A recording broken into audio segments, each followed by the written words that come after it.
getting very poor returns for their craftsmanship, while the same thing is being sold thousands of rupees in fancy shopping malls or boutiques. So this is a unique platform. India's largest ticketing portal, that's Book My Show. You can buy tickets from Book My Show as well. You can buy tickets from 22 metro stations in Delhi for ease of connectivity. We've also developed a mobile app which the Honorable Chief Minister will be launching tomorrow called Suraj Kund Mela. You can download it on your phones. You don't have to wait for it to be launched. It's already available. I have it on my phone and it has everything about the Mela. And for the first time, we've tied up with two of the biggest online retailers, and that is Snapdeal and Flipkart.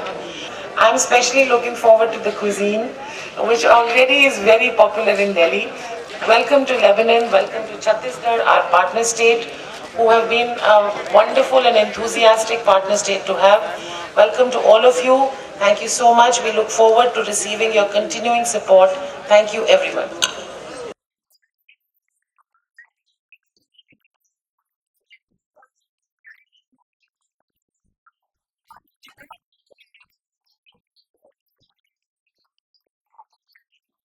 जैसा कि आप सबको विदित है कि छत्तीसगढ़ इस वर्ष हमारा थीम स्टेट है और छत्तीसगढ़ राज्य यहाँ आने पर बहुत खुशी महसूस कर रहा है और एक अपने आप को बड़ा सम्मानित महसूस करता है कि इतने बड़े इस फेस्टिवल में हम उसके हरियाणा टूरिज्म के सहयोगी बने हैं। जो सबसे प्रमुख और निश्चित रूप से चूंकि ये क्राफ्ट्स मेला है, ये हस्तशिल्प का मेला है, तो हमारे जो हस्तशिल्पी हैं, जो हमारे बुनकर हैं, जो हमारे कारीगर हैं, उन सब की जो कलाकृतियां हैं वो यहाँ पर प्रदर्शन पे तो निश्चित रूप से रहने ही वाली हैं। परंतु उसके अतिरिक्त तो एक जो विशेष आपको आकर्षण इस मेले में छत्तीसगढ़ की तरफ से देखने को मिलेगा, वो दिल्ली से जब आप प्रवेश करेंगे तो दिल्ली गेट पर, दिल्ली से प्रवेश करते समय एक छत्तीसगढ़ गेट का हमने भव्य निर्माण किया है। और उसकी विशेषता ये है कि वह एक, उसको कहते हैं देवगुड़ी। देवगुड़ी हमारे बस्तर के अंचलों में जो हमारे आदिवासी बंधु रहते हैं, उनके पारंपरिक मंदिरों में रहने वाली एक प्रतिकृति है।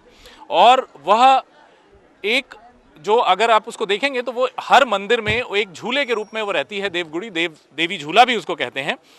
उसमें आप देखेंगे तो सबसे ऊपर एक मारिया मुरिया जो हमारी जनजाति है, उसका एक रिप्रेजेंटेटिव, एक बाइसन हॉर्न लगाए हुए, जो वन भैंसे हैं उनके हॉर्न लगाए हुए, वो सबसे ऊपर उसमें गेट में मिलेगा। उसके नीचे भगवान शिव बैठे हुए हैं और दोनों तरफ गेट के उनके दो अंगरक्षक, द्वारपाल, आपको जो आदिवासी हमारे बंधु हैं वह मिलेंगे। और उस गेट को ध्यान से ज़रूर देखें जब आप आएँ, क्योंकि उस गेट के जो शिव भगवान जहाँ पर बैठे हैं उसके नीचे 4 छोटे छोटे झूले बने हुए हैं और उन झूलों में जीवन का चक्र समझाया गया है। उसमें सबसे पहले झूले में एक बच्ची है जो उसकी अपनी माँ की गोद में लेटी हुई और शरीर में तेल की मालिश करा रही है, छोटी बच्ची। उसके बाद वह उस झूले में बैठी है। अगले झूले में वो बच्ची झूला झूल रही है जो थोड़ी बड़ी हो गई है। तीसरे झूले में उस बच्ची का विवाह हुआ है और वो अपने पति के साथ झूले में बैठी है। चौथा झूला एक ताड़ का पेड़ है जो बस्तर के अंचलों में बहुत ट्राइबल लोगों के लिए बहुत ही महत्व का होता है। और अंतिम झूले में दुनिया से प्रस्थान की एक झूले के रूप में वह दिखाया गया है कि जब हम ईश्वर से पंच तत्व को जो हमारा शरीर प्राप्त हो जाता है। तो ये एक बहुत अद्भुत और परमानेंट हमारा एडिशन है, क्योंकि वह सीमेंट से बना हुआ है और हर वर्ष ये लोगों को याद दिलाएगा कि हम छत्तीसगढ़ के रूप में। आपके वहाँ की गोदना पेंटिंग और राजवारों के द्वारा जो है कि किस तरह फसल कटने पर खुशी मनाई जाती है, जी हाँ, वो भी क्या प्रदर्शन होगा? जी हाँ, आप जब अपना घर आएंगे तो आपको हमारी जो रजवार संस्कृति है, जो हमारे उत्तर छत्तीसगढ़ की है, सरगुजा क्षेत्र की, वह आपको देखने को मिलेगी। वो जो घर है वह एक रजवार हाउस है, माने एक पारंपरिक परिवार कैसे वहाँ रहता है। और उनकी एक विशेषता है भित्ति चित्र। भित्ति चित्र एक विशेष तरह की मिट्टी की और रस्सी का प्रयोग कर बनाते हैं, म्यूरल आर्ट जो आज के ज़माने में उसको कहा जाता है। और वह एक ग्रामीण परिवेश का प्रतिनिधित्व करता है। उनके कैसे संयंत्र रहते हैं, कैसे बैलगाड़ी रहती है, कैसे उनके हमारा छत्तीसगढ़ धान का कटोरा कहा जाता है, धान की प्रबलता से वहाँ पर उत्पत्ति होती है, तो धान की फसल को काट के कैसे घर लाते हैं यह भी उसमें निरूपित है। उसके अतिरिक्त एक बहुत विशेष चीज़ जो हम इस बार लेकर आए हैं वो है हमारे वनांचल से औषधियों का, जो पारंपरिक औषधियां हैं। हमारा, जैसे मैंने सुबह भी बताया था, 44% वनाच्छादित छत्तीसगढ़ क्षेत्र है।